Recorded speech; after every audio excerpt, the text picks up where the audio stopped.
The most disruptive consequence of sea level rise could be the displacement of hundreds of millions of refugees from low-lying areas. Almost no countries have agreed to take in people who are displaced by climate change. There are a few very small bilateral agreements that provide for that. When most people think of islands and the impacts that climate change will have on islands and low-lying nations, they think that these countries will be completely submerged underwater. But long before that happens, many islands will become uninhabitable because of other effects of sea level rise. So, for example, sea level rise causes saltwater intrusion, it causes soil salinization, and this affects people's access to fresh water and to food. Local political infrastructures are simply not ready for the very quick tsunami of population migration that comes as the land that they can farm changes literally under their feet. Currently, international law does not offer any recognized status to those who are forced to leave their homes on account of climate change.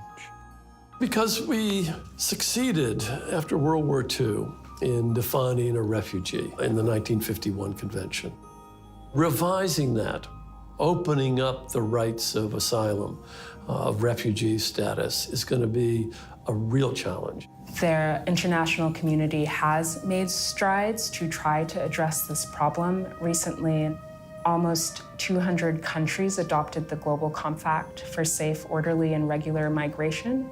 And this compact is the first international agreement on migration and recognizes that climate change is a reason that people move, and that as a global community, we need to be addressing this issue. The great point that I would make is that in the attempt to try to address those who are forced to flee their country as a result of climate change, we don't end up undermining the position of those who are forced to flee as a result of violence or political conflict. There's quite a debate about whether the definition of refugee should be changed. One grounds for opposition to it is that the number of people who are displaced by climate change would overwhelm the system. It's far more than the number of people who are displaced by what's conventionally thought of as persecution. While vulnerable populations in poorer countries will feel severe impacts from climate change first, advanced economies are not immune to the effects. The United States is probably the most heavily affected by large storms of any large country. Hurricanes are generated by warm water, and they're fed by warm water. As the water gets warmer, then you're likely to have more severe hurricanes, and that means more intense hurricanes.